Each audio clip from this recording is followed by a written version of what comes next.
Porque o kufama he pamalo kumua kana ngahi tau whatapu toa pek whatapu atu pa mehe pōkalamani. Talanga te au whai ki toa mama kai a tāna whenga maari e koe ni.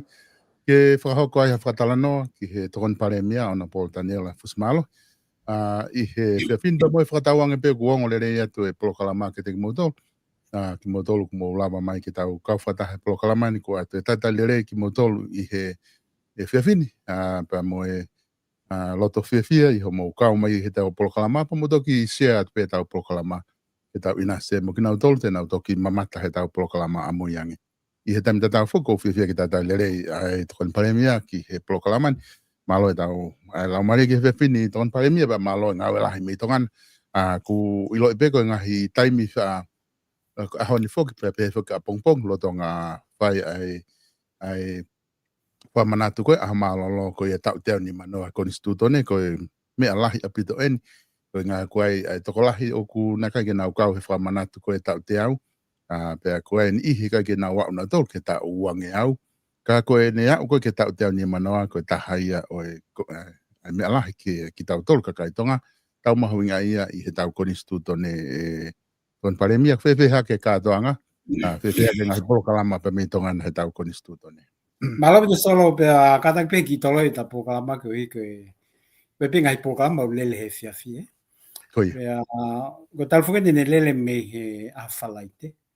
Koe. Lele mai tonaki mo nea whi sāpate koe a honi pe a whaaso ki a pōngpōng. Koe a mawinga wha pōngpōng koe a ho whaia ko sune koe a katak a ho whaia no e ma. koe aho ia o konistutone. Koe. Pea koe programa koe ni hanga tala noa koe tau teo ni manoa fuki ni pea koe lakanga ke tau wa usia e tau teo ni manoa koe whahinga na nau mamata he tau teo kawai au ia ko ke lau tohi he taim koe ia. Koe ni ko wa umai he tau teo ni manoa. He kai ke wa o ke tau uangi au. Koe whanau e honi te nau katoa ngai ha aho e tau uangi au. Kau mahu inga fuki ni saule pol kalama koe whakamanatu mai ho tau kuohili ka ki tau tolu. Ke tau mahu inga ia.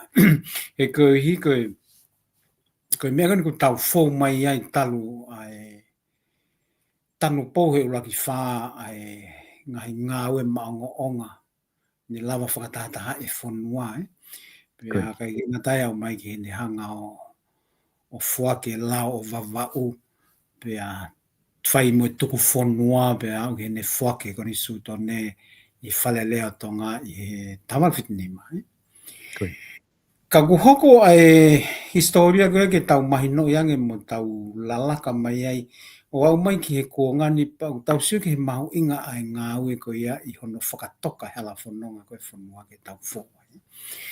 Oku ia whengai whanua Pasifiki ku o nei ke nau lalaka mai ha whahinga hala pe he kuhili i au mai ke kuongani koe taha ngahi mea na ne malu i ki tau tolu he tau whanonga mai he hala koe ni koe tau konistutone. Pea i he taimi nai whuake koe taimi e wā tau e ngahi puleanga hawu mamane taimi koe.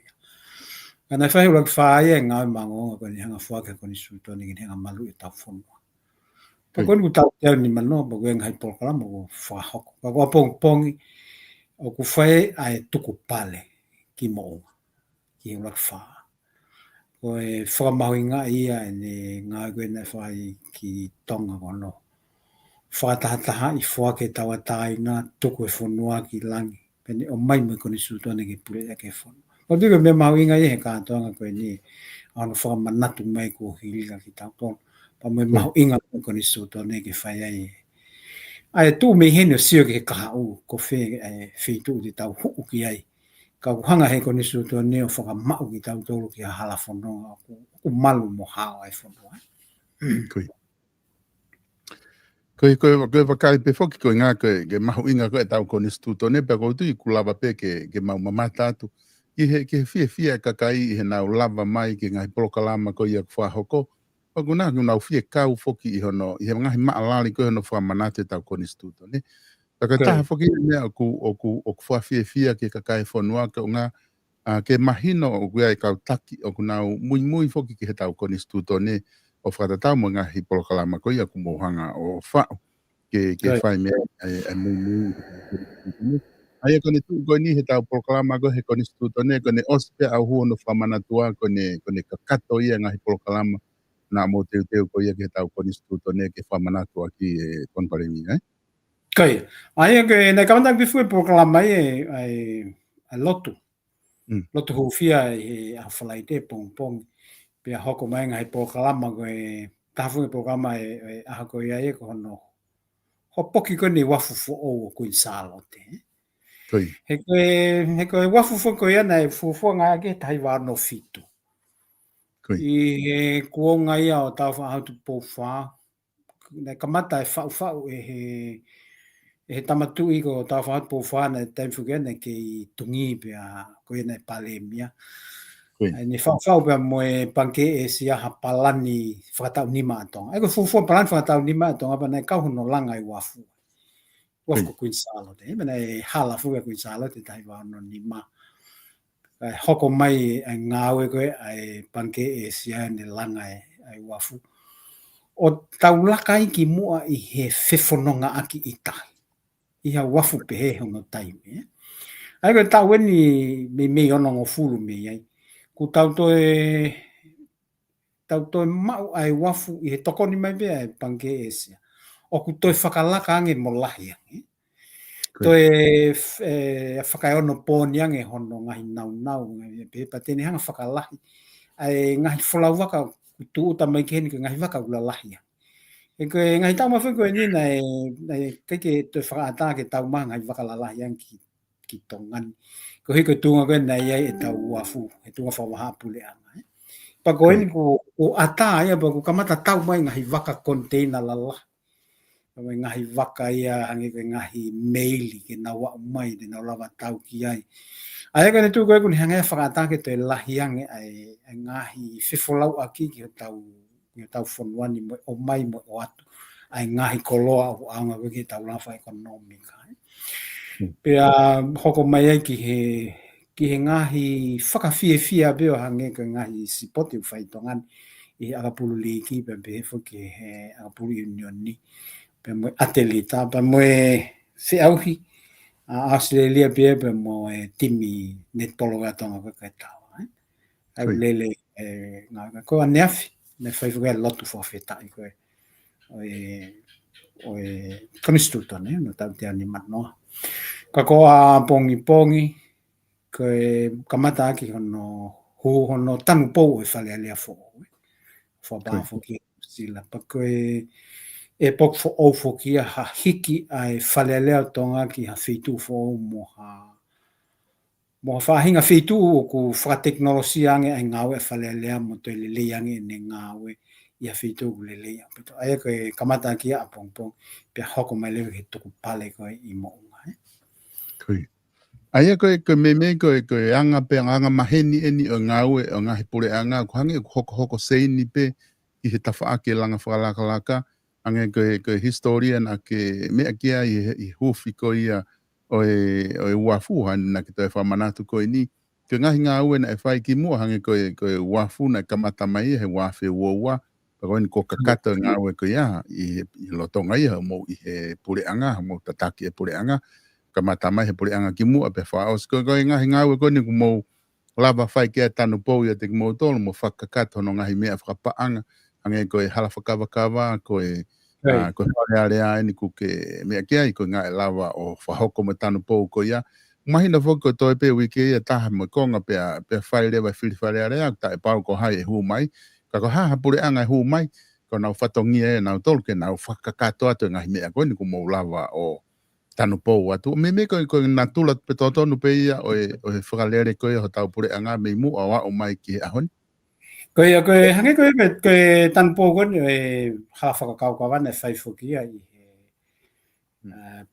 aho whalaite kataki aho pule lulu tusite o wikeni o wikosi ka koe ngāwe lahi whuki he nae fuoloa hono whakakau kawa Koe pepe na au peke he tau ia hango fulo hono whakakau kawa koe o hala mi hono fuofua i koe whakakau kawa ko panga lahi fu pau ke kumia ki ai pea na e mahino mai e fai e tala noa lo ai ki ai pa fai whakau ki ai ki hono mahu i ngā ai ku mahino fu e pau pe ke tau whakapapau i ku hano mahu inga whai ekonomika pea mo mahu inga ke ni ki he malu e kakai he hoko whakatama ki na au mai koe ki he kamatanga e tauni na kei te pe ai tala noa.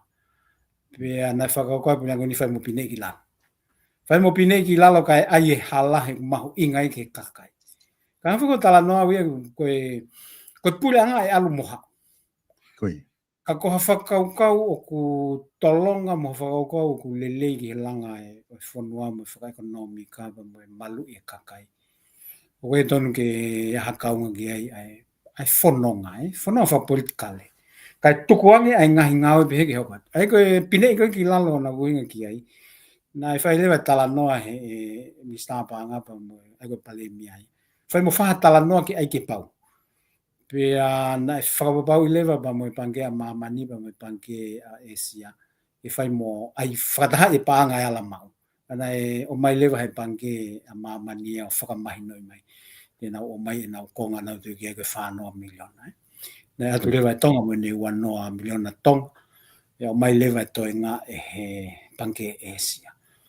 Pe na whai pia tala noa e kamatanga koe e tau. O whakamahino i ai pia na whai e tala noa lahi. O mahino mai pia e hanga e he hala whakakawakawa e koe ni. O toi teke i ai langa whakalakalawa ekonomika ki ha tunga ulele yang.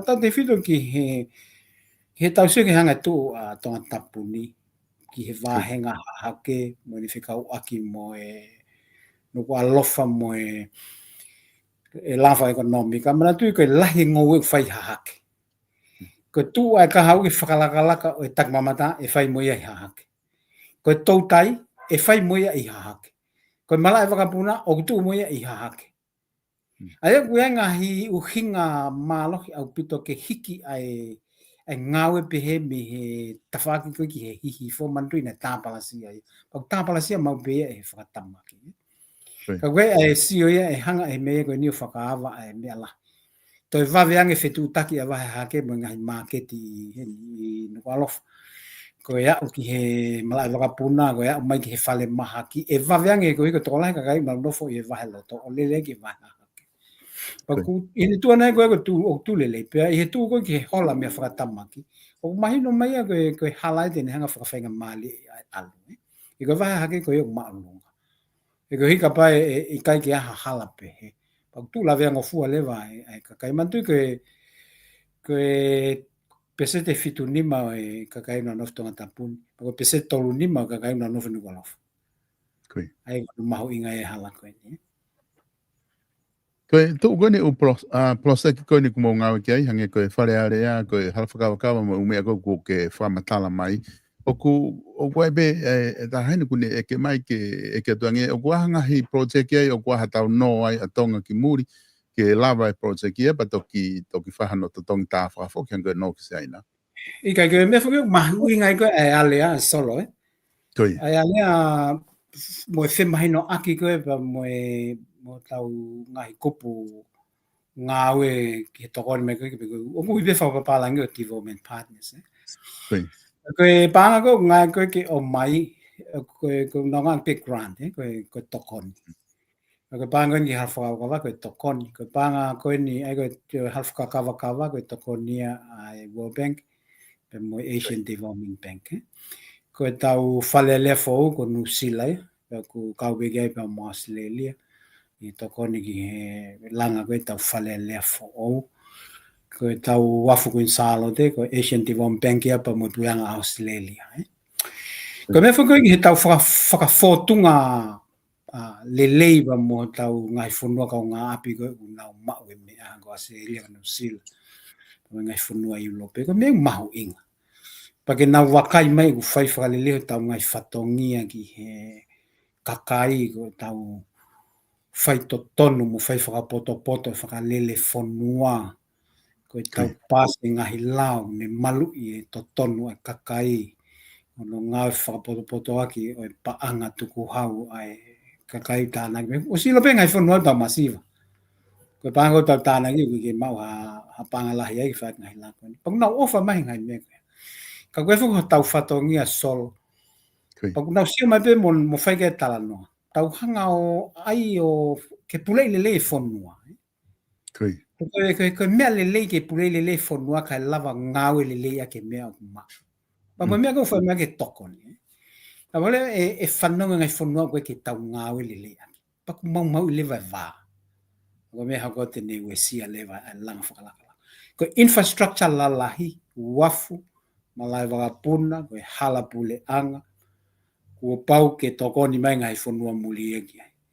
Ke tau lawe tatu. Ko ni tuko solo ku tau tomu ya ke tau tolu e panga taha miliona. He mea koe langa o infrastructure lalahi. Ke au ki tunga ko o ku ne matua ke whaingata amoe. Ha koe whelilua ke amo natula. Ko mea mau inga e tau whinga aki mo e ngai whanua behe. Kui tongani heni ka atuango ni suto ne a Australia. O Nusila ka whafonga. Papua New Guinea. Whanua e whitokon mega talo. Lahi apito e nau paangana tu me nau mea pia na tu koloa maka koloa mo e koloa whaka natula. Kui heni ai ko wana sene ale Papua New Guinea. Koi. Oku kau whuki nai whaki me pure anga taha ia ki mua tu pena e. Na nau mapu siapani. Na nau o mai na tolu ia ke nau loto na toke nau tokoni hono toi whakalahi ko ia o malawa puna ko kau mo ia i ngahi project ko si tau e alea ko ape ko e talupe ko e nau mai o wakai ki he malawa puna. Ko ai was whamon whuki alea pau ko ki nau whai ngā ko ki he tau lava una fo mo tu ai ko ne tu ko ya na langa fo tau terminolo ai ko na fo tu pe he terminolo tatau ko na hanga o fai fra le lahi kia pe yai mo me ko ni ko bridge ke alu pe ko ki ha fra puna lava pe ka pa se o alu pe loto ki loto ma puna na i fo ai to konia a siapani ai tala noi ki hoko pe he panke mamani ngawe ki he ngahi wafu na komata ke wafu e wa he matanga tau ka hau pe na foka hoko to ki he wafu ha apai he lava ko ia ko e pa na u fengi na to tokoni mai he to hoko to tanu ngai halala lahi mandu fo ngai halala lahi ngai hala fainga ta bi ke tan e solo ko avalisi ko ki he tanu he kilomita taha o halala la ia ko ke kelas taha kelas 1 pe kelas 1 ai ko tata mo hala ta fa ko hala ba kolo o ku he panga fa kilo ki he minimum tong ai ko wa kilo amerika pa tipeni he halam hono lele he melele e alu bio au ki he ono kilo ki kilomita ta e peke taulawa ta to tana ki panga pe he ke tanu ke ngai hala pe ke tunga fa wa pula ko me ulama tana ki tai mini e mautolu solo me he levi be wa he lolo be ma pa ta hawa milion mo to kole be ki mi sa ba te ma ha pa e fa ke tan ko ma tan lu he ngai hala ki he kalastol po pe ka be me kalasiu ba me klasifa ai ko ngai hala ya ki ut o mau fe pe ke to sila I fo o ngai hala I kolo ko fai pe kole ki panke mamani ina tokon me pena to reha no whenga e tau ngahi wafu ka mai ngahi hala. Ka koe me mau inga ko no langa e tau ngahi ngawe lalai. He tene hanga ia whaka ata e hala o e whanonga vave ai langa whaka ekonomika. Ko me koni ki he hala ngowe ku whai tokanga lahi puri anko ni ki hala ngowe. O kuri aki he kakai ngai kele lahi ke whai ngowe ko kovi hala ngowe. Paku whenga e puri anga e koe ni. Kene hanga teke atu e halake alu ngai halango. Tatau pi wawa ko e ua. Ta ko tonga tapuni hoko atu kai ngau koe tonga tapuni ki ngai halango. Pa tau septe tu e ke kaha o ku tu lele e whakalaka ki he langa pe he ahoni o ngahi ngau e lala. Kange utano ka ni nai. Tau whakamalo pa tau whakafotunga lele. Kia ki nau tolu o mai nau paanga ke. Ke whai ke tau langa whakalaka. E ka pau ha taimeu tau toi whehu ia pe whea pāanga na nau o mai ki whae langa. Waha ue ati tā wakai atu kai ke mau pa ku hoko ia koe mea ke ne hanga. O ngangal te ne wae tu ua e whengai aki mo tokon. Koi.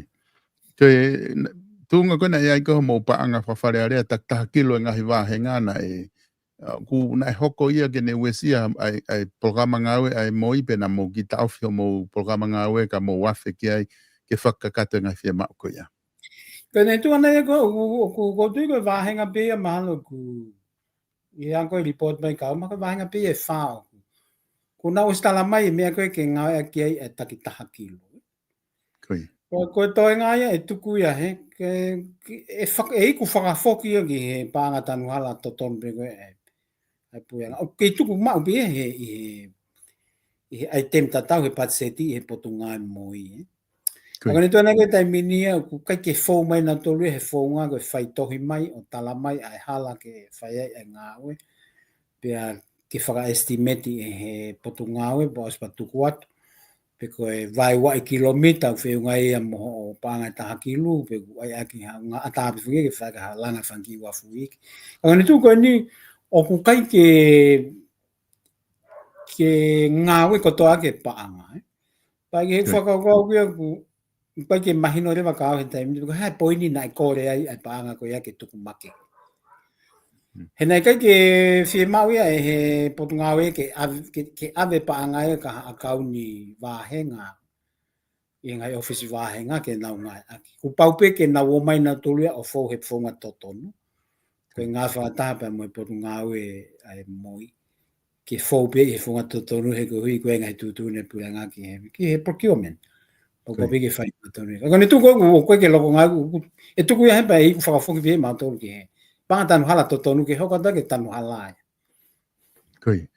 Koe ta whaaki kon koe ke malawa puna kon I wawau mo whare mahaki. Amana kon ke osi ke osi ke whahoko whiri ko hatuunga mui taha kui ai talu pefo ke nai whinga ke whahoko e area ka bea kanseli. O ko ha update ke malawa puna mo whare mahaki. Koe ke te au ke whare mahaki na mau ahi ki he kamatanga e tauni. Ana tui wawau he mahina ko siulai. Pau te iai he mahina ko osi. Koe talanoa koe ke whare mahaki pau. Nau talanoa ai pa mo e timi koe ni koe o kui he pau ngai mo ui. O nau whaihana toka ngai koe proseki koe ia. Oku mahina pe ku tuai ka koe tuunga koe whare mahaki o kui tuunga whakawave ke whai mo whaha hangawe ke langa fo. Ai koe whare mahaki koe i wawau. Pea koe tōtoro koe walu ke pau sio ki ai I he tuunga whakalanga o kutu I he tuunga koe ke sai. Ana mo swa toka pe ke po ngai mo ika koe tōku ngā fo ki enti solo. Koe talanoa koe pea mo ki nau tolu koe tokoni me ngai whonua mo ngahi kau tawha wapu ia ngā. Ku pau pe ke whakafou ia he whonga totonu. Ku pau ke whakamahino I au pito ai kere koe whaahinga tisaini o ku fie ma o ku whai mo ngahi a lea. Pea tunga koe kui ai o ku mahino bea e langa whale mahaki. Ka koe ngahi fie mau e ku pau ke whakakato e ke kakato. Ka tuku whakahoko hono langa atu o whale mahaki. Ka ta whakui ki he malawa whakapuna. Ai ko sio koe malawa puna ia wawa uito ni ke whakala. Ni whakaloloa ke te ia ngai wakaulalahi ange ke nau puna ki ai. Mei tonga tapu pa mo puna me ngai feitu ke he. E tunga lewa ko ia ku pau pe ke whai pa mo e tala noa e pa mo e development partners na tolu to koni mai. Ko e ua, ko tunga ko malawa puna e ua e whi mau ke hiki ki malai fo ovo so e pe tala noa ki ai. Pa mo e development partners ke hiki ki ai. E tunga pe ko ki ai ai malai wakapuna o e ahoni. Pa mo e natula mo e lahi e whefolau aki wakapuna. O whi mau ki hiki. Pa o whai pe ngā ue ki ai. Koe tuan koe whai mahaki a koe o hapai ule pe ia. Koe whai mahaki o e wā o ku o si toi whai tala noa pa mo e Asian Development Bank ki ai ki hono toi whakalele I o e whale mahaki. Nei ki taimi pe koe hiko e te ulanga koe ni hara whakaukawa. Kai whoki waweni mai pe ngā ue ki whale mahaki o e wā ke toi whakalele. Hai koe maunga whuki ngai me pe hiki social services whuki ke sai. Ke lele ke koe whanua. Ko na wakahi fo e tokan paremia ki taha e ngahi ka taha ngongo na nau o mai e tuka ki o e whetuna ko ngā ko e wholau mo e kau ngau he potu ngau e meitek I think pea mo tutu uni na ke whakahoko ke nau taktaha totongi pe nau wholau mo e nau allowance me mea ko ia ko ke ilo ki he totonu o e whamatala ko nika ko watu pega te koe ko hai ai makatu ngā ko hai o wakai ki whamatala ko ni pe o mo oni pe kai. Koe, nei o mai he whaingau e whamatala pe o alu pe ki he pes Facebook ko e toko taha pe koe nei whamatala koe o mai o e ongo me he taha ngai newspaper online. O pe he toko koe, ane pe koe whamatala. Pa o alu pe ki he pes koe ia, o whakamahino ia e tu uni. Ai ka whalau ha kau ngā ue ki he ngai wahe motu, ko pau ke o ange e nau travelling allowance, Ko nau paanga to tongi wholau. O pau koe wholau ki tō pui anga, o pau ke ange lewa. Ai mea eku iko pia DM o whatatau ia ki he tūnga whakapaanga e whanua ko iapa mo e tūnga whakamole ko e whai ai.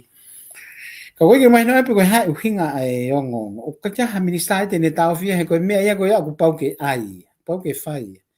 Ai nai mau ngai wholau he kamatanga e tau ni mo te wholau e pe ki muini mai. A hono whakata koe ke nau whakahoko mau ngāwe I tahi.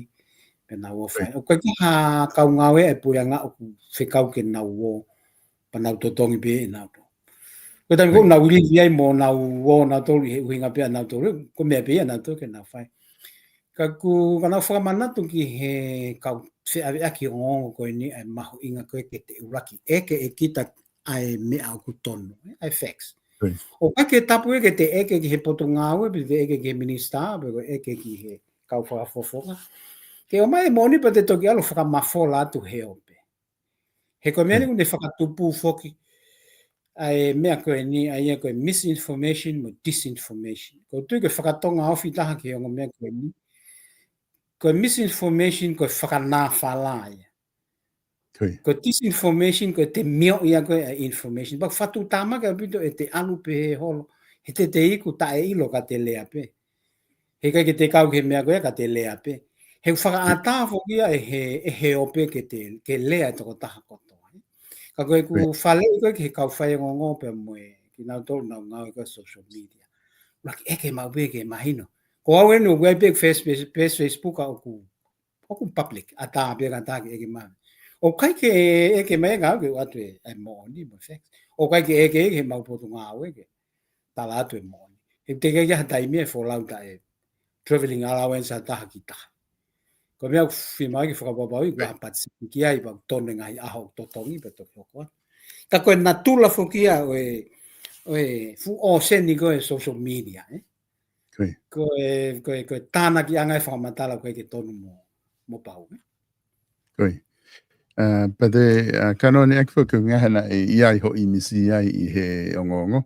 Pa ko sabe ko na ku ke o mai ko fe ma be ka fo no ke na fanongo ki ai ko nga ke mahino ku ko tali na me feito na ki nga o mai.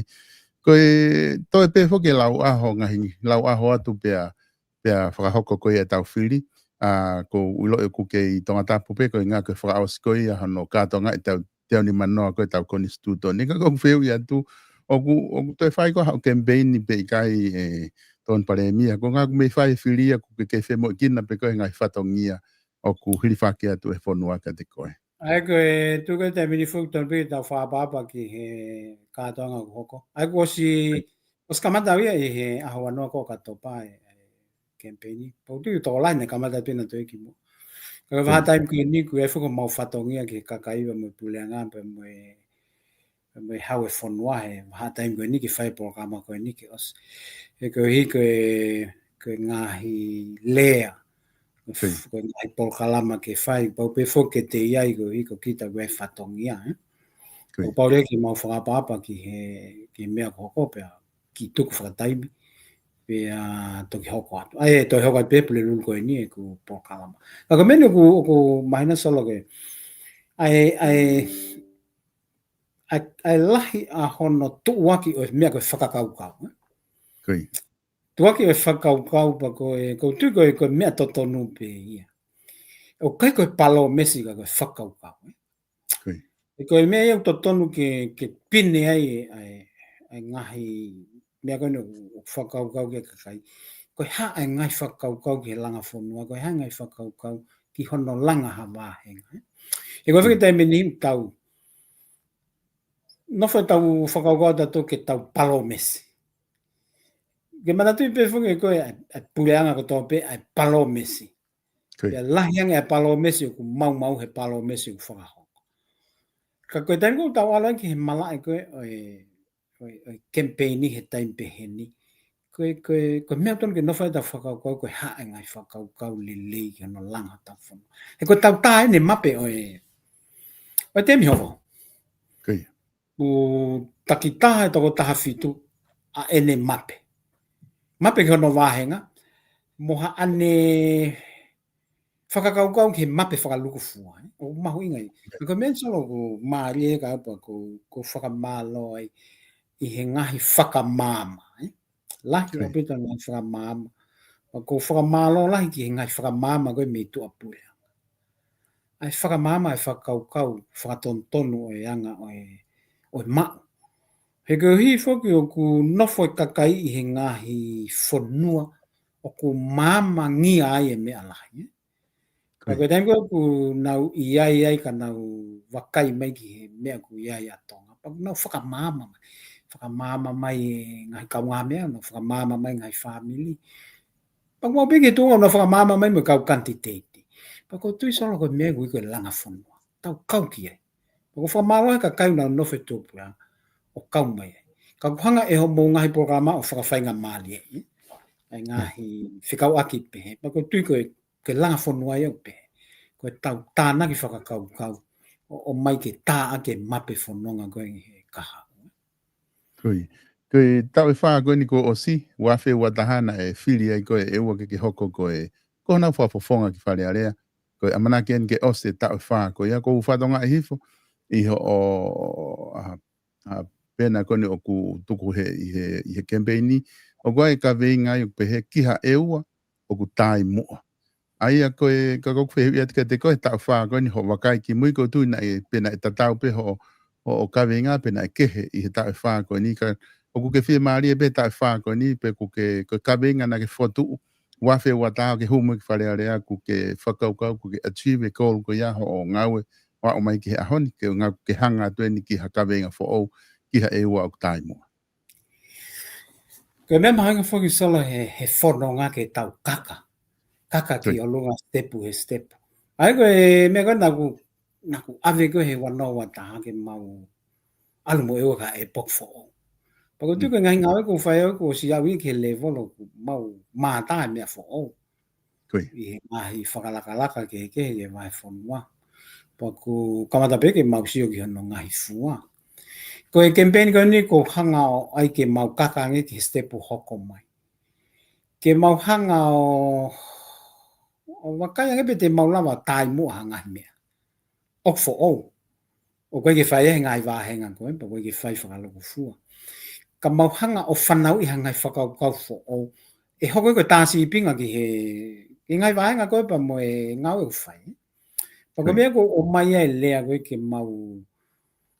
mau ai ha e ua o ku tai mua. O koe pifu ke tau whakaamu he tai mi lahi ke alupe tai mi mo e tau kaka ki haere volo o tai maalonga. O kai koe whanonga ia ki he kaha ue ke tau whanonga pe he toka lele i o lue ai pe. Koe whanonga ia koe i whakalaka mo e whainga tūkunga ui tau e tau kaka si tepu ki o lunga o alu. Pa ko whakaamoa ko vai whanua ke mau tai mua mau to he ngai mea ni. Pa o whamatala pe hau campaigni ngahi. Whakaukau ka mo ngai ngāwe pe o si kamata hano whatu e tau o si lele mai ke ta uni ke mau unu ki ai ke kaha. Ka ki au solo koe mea ku whima u ke tau anu koe i he whakalaka o ku tau kaka si tepu me he levolo ki he levolo. Pa koe mea te tau hanga hiki a tau wāhenga, pa tau hiki whakaluku whai atonga. E koe whatongi alahi ka au e whengai hoku wāhenga ke i he whakalaka o ku tai mua ai. Pea mo e ku whenga ke whaibea mea tatau ki ngai wāhenga ke. Kata te whitape ke tau ne hoko koe ni koe mi stahe o potu ngā oe. E koe ngā oe koe ku whai o potu ngā oe koe ia. Koe ngā oe o kou pure i mo puke. Ka kia te au, koe pole lahia ki au, koe hae ku mea e whai ki he mea koe ni o ku puke e he o potu ngā oe koe ni koe ngā mea lahi. Ke awe ke kaka. Pa koe taimi koe na mau kamata i nai mahino pe, ku pau pe ke vahe ke tau. Ai ko loa e whanua. Taku i nasko toa ngai vāenga o piko vai whanua. I tūnga koe. Ai kone tuu koe ni i he hanga tu koe he ka venga fo o koni ku ke hanga tu ke he tae whaa ka hoko mai koe hanga hi ngā ue ku ke whakaukau e me koe ngā hi ngā ue te ke focus ai i he tae whaa koe ni ka hoko mai ke he ki hono langa whakalaka koe ki ha e ua ku tae mua. Ai kone tu koe ku o ko fuolo ai nofo ai tokanga ngai vaenga ki mea koe halapure anga koe wafu koe tanke vai koe ngai mea pehe ai koe tauni taimi koe na kamata na whenga ki hangopo ngā ko tauhi ke whai mo oange ngai mea pehe ke kakai ke oai hoko e koe mea ke nau toi nofo o tokanga ki ai mo sio koe ngai mea ku tikai ki a uange pe ku kai ke whakakakato. Ai koe ngahi mea lahi koe ke langa ngahi whale ke kakai nau nofo he tāwhea. O ki nau tolu ku vela ho nau whale, fuoloa nofo ia. I he whanki whale kai ke tāu. Mau whenga koe hae lahi taha. Ha mea te maola mau ke whaeke ai tokoni ki he kakai. Ai koe ngahi mea koe mau whenga ke whakakakato ia ke tuku iki mui. Ta mau sio atu ke tuunga koe kakai, uia mhok wāhenga. E solo koe whika koko mai koe he ngai lipo tu tala mai. Koe pesete valu noa kakai una nofpena taulia i informal sector. Pea mo e subsistence. Ai koe mo ui whaka aho. Ke lama kakai o hiki mega level o ke olunga pau ke tau hanga li liwe mea la. Pau tau oange tau tolu ke nau lava o mau hawhaahinga, mau anga ha paanga ke whakahoka ke nau ngāo, financing, i micro level. Pea kai ke ngatai ku pau ke tau whakotu ha whaahinga ngāo, ke malu ki nato he kahau me ha koe ni oe whililua ke nau lava malu i nau tolu me ha tuunga ku wesia ki nato e he tā whea, koe wesia ki nato he holo ai whanua, koe alu ki o lunga ai level e tahi. Ku pau ke whakau pehe ki kahau ke tō nau tolu me e ki ha mea o hawanga. Pa koe whakau pehe ko nofo au mo ia o wai whanua. Ke mau unu ki ai, ke mau hoko atu koe kahau ko e ua ko hau. Ai koe whanau na wako hea honi. Te nau langa e ua i he kahau nau hoko atu e langa whakalaka. O te tonu ke ai hono ngahi whakawai o nei no foundation. Mo hanga whautua ngai mo pehe ke nau o mai o hokot ma. Koe ki nau tō mena tō koe tānak pāanga ke tanua ke hala koe langa ngahi holo. Koe ai ke whakatau a ke tanke vai ma. Mau whenga matore ke whakakakato pe ia i he tauni pe. Ke mau mangat matore ke temi hoko. O mau sio matore ke ngahi tau mua ke he. Ke hiki tuunga e whakaekonomika i ewa ki tunga lele. Ya alu ai mo tuunga mo ui whaka sosiale i he ako. Mai ngahi ngāwe ke kakai ke level i toi leleia. Pa nau ki tū maali ange ke fua nau ngahi whatongia mo nau lama o whakalele nau ngahi ngāwe ke nau whakatū maali ki nau tū whakaekonomika. Kui. Whewhe tūnga kui ai ho mō paanga whakawahenga i e wa mai whaunga ku mō ngāwe aki ku ke au sia pe tau mo ke whakaivia aki ai wahe whanua ko e wa he tau whako ni ko ke i whare ai. Kei, o ko mai fuki he whalelera mātua ka u whawhunga pānga e tolkiru ni mamano e tāu. Ai ko ni mamano ai kono whakaivia ia o e mea kono tau i ko police kolo. Ko whakaukau fuki police kolo, whakaukau ku fuoloa. Pau alu e taimi au tō peke liliu e lao ia ke whenapasi ange e mea ku whakahoko pa mo tūnga kou tau ia he ahoni. Ai aku o ko mai paango ia tuku pa ku oange pe ki he mau koe ai kau police kolo koe tai mini na ngā me kau polisi. Ka he toenga koe e paanga koe ki ngāgi pa mau kole pe ki sea whale alea ki whakaata mai ki mau ngā ki ngā koe ki kakai. Ai kono mai koe o paanga ki he ofisi o e whawhonga pa ku whai lewa e whono. Ai whono e ngāhi kolo o mai e ngāhi fie mau. Pea whaile pa mo whakataha pa mo ngai society e nau hanga o teke e langa whakalakalaka ma wai whanua ka wai ngou e ko tau tai ko tak mamata ka kai whiwhine mea ke sipoti ka toa ngai mea ko ia ko ngai society pa ku mau whakataha lewa ko haha ngahi whakaivia unau whima pa kono whakataha i mai ko ia o whau lewa ai polkalama ngāwe ko ke whakapaanga me panga whaleane. Pag nespe ko pa leva atita ina ko se ta fa pa ko. Ai ko si atama to me he ta fa pa nga wa to. O tu ke ka ta ta ga o fa pa nga leva fa atita leva o ta fa pa ko fa ko ke si tu. Ai ko ma huinga pito ko hi ko me pa nga ko mai ko pa ke nga o le ai pa ko tu ni be ke o mai ki he ka fa nga ko has palani nga o le ta te na wala ma. Ke whai aki ai ngāwe koe kena whakalakalaka o e vai whanua pa whai aki. Ai oku ngāwe ke mau paanga ke ngai kole me ngai kole me ngai society ke whakapaanga e nau ngai ngā. Kai whakito e ngā ke whonga fuoloa koe tufat ka nau tole paanga. E whai e palapale mo whahoko ai koe ke lawa whai whamatala paanga.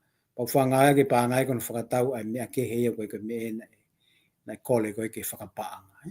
O whapalpale mai e ngai wahenga ni pa ku lai ngai wahenga na whafoki pe ai ngā weki ofisi. Mai pe ngai whi mau, pe a whakatau pe mo whakapaanga. Kai kai ke te awe ai paanga ki ngai kolo ko hiko ngai palpale mai hokoki. Pa i he ne tungo mau ange ngāwe. O ko mai pe ngai whi mau ki whapaanga pa whai pe ngā weki. Pa speko ia pe whamapopo ai ngai whakamole mau hono ngahi risiti mga mepe. Pe a whakaharo ki atita ke nau mawhano atita. Ene mau ko e panga whawahenga he whonga ku ke ngawe aki e tron paremia o ku ki he kaha o ku ke pakaukau o ton ke te whahari liu ki ai pe o ku mo e lere aki pe he whare lea whakalukufua ngahi wahenga Wenga I wahenga I una struggle na do mana paanga no tauhi pe o aspe report o mai fare area tai mau. Ka ko nga o ya fa ka ke ka hau e ala liliu ke fa look for pe o ke pe ku o ke na mau pe mo wahenga mo to. Ko anga fo ko e paanga fale le he ku o ku nga ke fanki se ma ko ke ya ki ai nga ko ngai potunga. E ko I ku ai fanki me ai ki e ko se ma ngai ko e lava o atu ia I he paanga wahenga pa si yang ngai tu ni whakapaanga koe ku ai koe ki ai. Ka ku wala lava lewa e ngahi kolo o mo e ngahi society o mau mei ai paanga ke whakahoko ake ai nau ngau. Aia koe tūrewa koe ia ku o ku malu whiunga pe. Pa koe pe ai kau whafonga nau ngā ke e ngahi kōsilio ke avkei paanga pa tuk whai e ngahi kōsilio no wahe wahe. Ka koe ngahi wahenga nau ngā ke mō tolo koe nko ngā ki koe e au. Koe la koe ngahi wahenga nau ngā e pe ai. Ka koe mea maunga sol, koe osi kono ngāki pa tau lava tari ui ki ai. Pe whai hono CV o mā opo. Pe koe hape whonga ko ngāki ka pau e ngāki pa kai ke mau hono whaka mā opo. Pa koe ECU le vai. He ko aunga pe ai pāwhale le kono whai ke ngai whatonga. Ko te ki atma ki whehu koe ni ko mahawinga e ki whehu koe ni ko mai e tele ahiva. Kone o mai veka te koe haa ngahi palani o kuke what plans are in place to improve Ewa's infrastructure such as its roads, ports, and internet access to attract more business and tourism. Ai ka mea koe ki he wafu ko no whamaltala ka nenai, ai ku te whano hono malu ipe ai wafu mo sio i World Bank pe ku iai a hatoi paanga e mau. Ke whakalahia ke wafu ki he kulahi fo ke ngahi waka o ngā ke he kau tautai. Ngahi waka o ngā ke he ngai business taka mamata hanga mamata tofu wa. Pa mo ngahi waka puta koloa pe ko alu ki ewa. Ke lawa ke te whakalahi pe he, ka kone tuana ke kaha ui. O koe level hoko e kono te whakalahi ke tau anga waka. Pa mono te whakalahi loto wafu ke. Ke te lahi anga lawa ha waka la lahi te lava o tātu ha ngahi container whakahifo pe he wafu.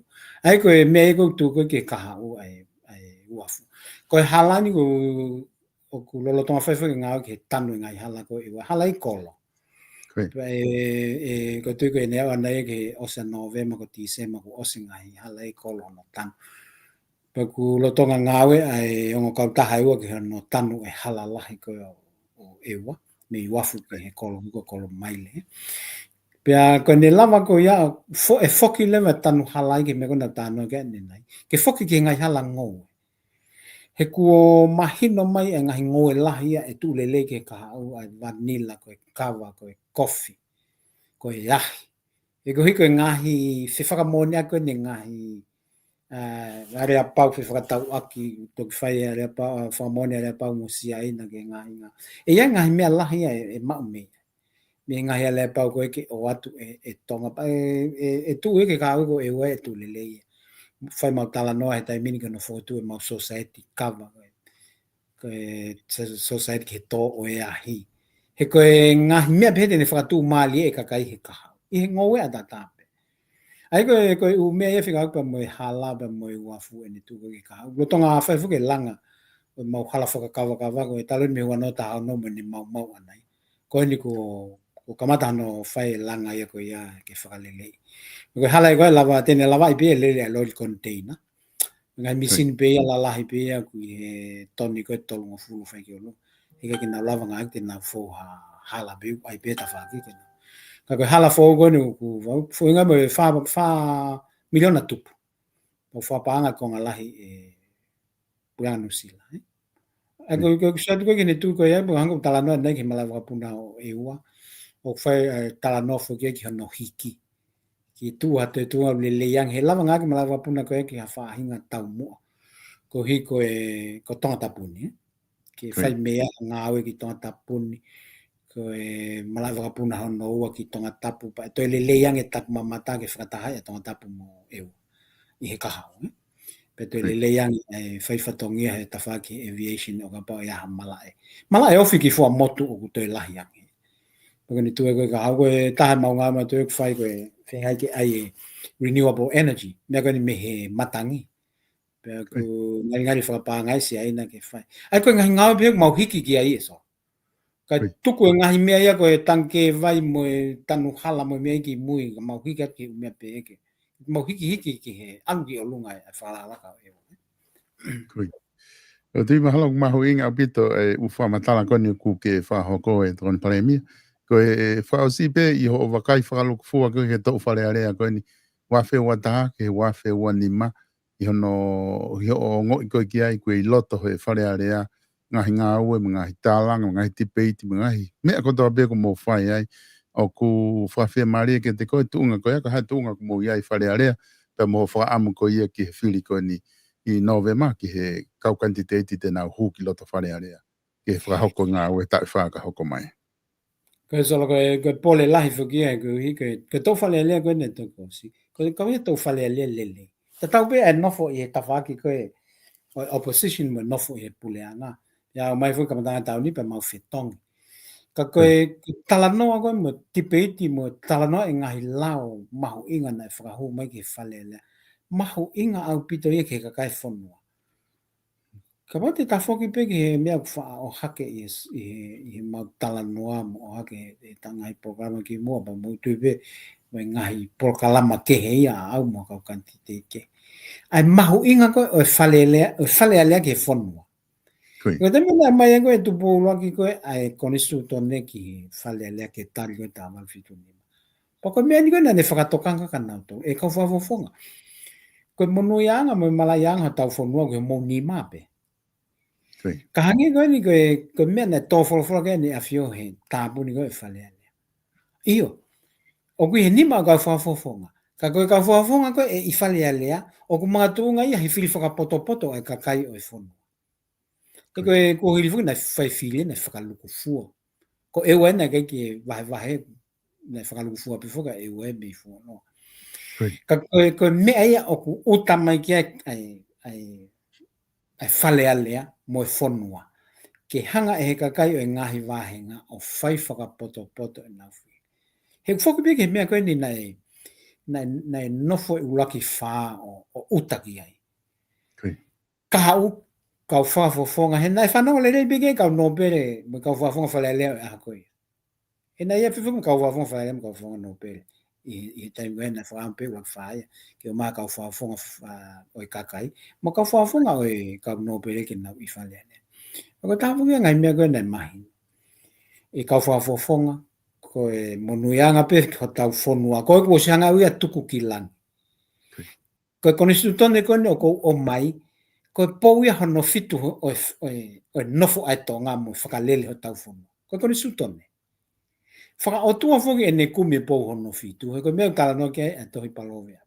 Koe whare koe poto, o kuni toi tāma e mo e fu pou e taha ke fitu aki e pou hono whare. Tau mo ua ki ai, tau mo ua ki he kuohili, ko hiko e langi mamao pe. Tau kai monu ai he ahoni. I he langi mamao ko ia koe tau koni sotone ke whae ki e tau nofo. Ko tui koe mahu inga ia o e whale lea o e ahoni. Ke tau whoki pe ki he matapā ko whae mai hu, ko ngai matapā taha fitu. Pa koe tapo ia ki he ngai matapā taha fitu. Koe haha mo le taha. Haha mo whapotpot taha, mai ho mo kau whafonga. I hoi ka pate mo maka whafonga koe ke nau tokanga whiunga ki he kakai. Pa ko tau maka tūki a ngape. Ka pate mo maha whafonga tukuloto i he nau whakau kau kakai. Pa koe tonu ia. He kakai ko tukuloto i koe kakai i he nau loto mo i nau whakau kau. Ko kakai nau whai to tonu. Kakai nau ofa whonua. Kakai nau ngawe e kahau. Pa nau alu ki nau toka toki hao kau whalele hao sio. Tana tonu pe nau ngai nai whai. Kai ke tonu ki hao hakau whalele ka hao tama. O nau kalo. Na nau sio peke whakatamaki, na nau sio peke mea tūki ai whonua, kakai peke nau tokanga nau tūki ai. O ngai whako tatala noa koe ki mua. Koe ni nga tau liliu ke whoi keimi fo o. Pa koe ni ku ai ke tau vai va inga halope whoi keimi, pa ka paurewa o ku pehe ku kai ke whiunga whoi keimi. Pa tau te whakafoki pia da tole whoi keimi ke he tama koe nani o mai whoi keimi. Ke toi e toi whatu whou e tau. Ka hono mo ni o ku manu whiunga tau koni sutone he tau mo. Ka meu tau pole ai ahoni. Tau hao me nofo whakakolonia, tau hao me he whakahaua, tau hao mi no tāpala sia totonu, o kui loto ko to be tau koni su to ne mala. Fuaki maka tau to kele tau ngau, ka go lan kele ko tau ngau. Koe ngā ue whaku mō whahoko he mahina hiwa koe ni, o ku whai he kakaia, fua tau tau i toku whahoko i hea wanoa. Ka aku mahu inga whaku bea mai tō wholofola i ne a whio, ke te lawa whakafua i atuai, bea ku inline ngā ue, bea mai mea ku mokoi ki ai, bea i kai. I he tō wholofola koe ana mo i whare area he tāpuni koe konga ini ko mahu inga i ai. Ke watu pa koe haa o ngo i he taimi koe ana ke whanongo ki he tō wholofola, ine behe ko ne whamalo ia ki mo tori whare area, pure anga kau no pere mo kawhawhonga kakai, o mo whenga o aki wā ofi, lava ke au sia ngahi ngāwe lahi ki wā taimi no. Koe ki whai kupo i rea koe o ku mahino ka te au ko ne tala noa eni, ke ki mahina hiva koe ni. O si ai aku ne whamalo e lava ngahi ngāwe la lahi, pa koe nu mātahe kakai ngahi ngāwe la lahi koe ia koe. Alafu kawa, mo hāfua u lao mo wafu ena ku te wena e ngāwe ke e tanu pou ki he whare area mga hinkonga koe a pena ni hanga rewa o mai kei toi pe ngāwe lahi ki whahoko i he whiri koe ni Novema. Pane o mai remo ne wha amu ke hāsino mai e ka whafonga koe whiri ko kakai ku lotu mo ako na ulunga ngā mou i aki ai apapa luto tō pe vito gai aki me mamahi i mea. Koe pane toki o mai rewa e konga koe na ke o mai o ku mahu inga ke whiri whapoto na e pe fege da fa o sia ki ho ngo i he dai mi ko ia ki he ngā ue na mo fa ho kai mai na hi wa ku lava ke a mai he to fola nei kai fu ke whare area he tāpuni na lotonga whai ku campaign e ua pa kai ke paupuaki pe ke o tio la maka na whanongo mai pe ke to fola koe mahina hiwa koe mohono lava i koe ngā koe spito tonu e tonu ke whai aluso koe o poke tau hiki ta tole kia koe alu. Ka pa koe kia koe ni ko anga ke fonuai koe kia ua. O tonu tau hiki ta toke kia wha mo kia nima he taimini. E koe lere mai koe kamatanga tau niu lere mai o maki taimini. O ko tu ia koe speedia na alu ke kia wha. O teu e ke kia nima. Ko hoko koe ne teemi koe ni solo o te holo i ai. Tau hanga ta tolu liunga tolu ai mea ku lava. He waha taimi ta taupe. O whakahoa ki he teemi ki mua mo te teemi ki mua antuai. Ko hono inga ni solo, ko kakai koe o kuna whakahoa whatungi, ai lo toke la. Ai e mafu ke whola. Ai e si o ke lo loa. Pa whai totonu. Ko mea ngwhi mau. Ka ki hau ia no moro pe ka hau espitia koe. Ele solo ka pate te tau pehe te mau toi hoko apia. Pa tau pehe te take ngāwe koe ni teemi o koma. E toi riu ngāwe e hau espiti koe ni. O ko speed awen ko normal ton ke normal ko tau normal fo o ko tau new normal ya a speed ko ka ba mai nai van la vai ai ngai me ko ni ko mai nai va ka ho mai ton ke liu nga wa me ko na to ki lava ko ni fa ka ko mai nai va ko pole la hia ko ka tau to tau alu here volo ku vave tau fa va vave to mu da wal pa te fa ka ho tau to ki la lo tong ko tahiti tuku ke ha fisia fu mavaheia o ta fonua ka ngapi o ke ilo ta walu o ku tua ia ka nauto o ku naulele na to he ono noa o hiki ke fitu noa ka taulele ta to tolu noa o to hiki ke fa noa ko speed ia alo e fa laka ko speed ko alo fa laka a speed ko ngo mai na hiva ku osi ko ai ko ke tauliu ngau ke tau ma we ngai fonua he hiki tak mamata mo exporting ngau mo tautai mo hiki tunga whaka no mika whanua mo ngai whamiri, te mo tunga nofo e kakai. Pau ke riunga o tato speed koe tau. Ki tau ka hau. Wanoa waono, wanoa fitu to riunga ua mo speed ia. Koe tau wako ki he wanoa tolu noa. Te ke sio koe solo ki he, koe whanua ke he tau sio ki ai tonga. I te mi hoko mai. Okay. Tuan paremia whamaloa tuka te koe he ta prokalama he ahoni. Ko te mahino ai ngahi mea ke kulawa whai ke ai whakatala noa, pa waha mea ke loto ke whama apo aki e ta prokalama ka ta toki mawa he poni. Maa songo pea tala monu ke he kau kandidati, lotonga lele whoke ngahi whakamalanga he social media, koe leti o, koe televisione, kau mahu inga ngahi holo ko whai ke ahe kau whafonga. Pa ko whakawhi e kakai ke na wo ke a whanong. Whanong ke kau kandidati, he koe lolo tonga ini hono whai e sivi. Pa koe kakai una whakahoko e sivi koe.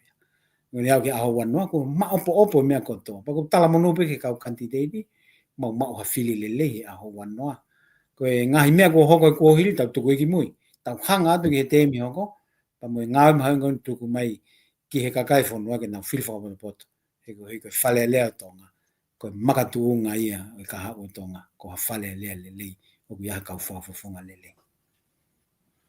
Whamalo atu e Dongan Palemia, pa mo tala monu atu ki he toenga koe ni o e kempeini, te teo ki he whiri, ki ha te tau e wha e o atu e kai ngā pa me ewa. O whaat pia mo whamalo atu e prokalama e whewhin, kata toki sio i ha whainga maari e ka hako mai. Malo pita sora. Koe. Whamalo atu e kai ngā i ha mo kau mai he prokalama mamahe koe ni whahoko pia mo e Dongan Palemia, lava ke update ngā hingawe e pureanga, pia pe he whoki.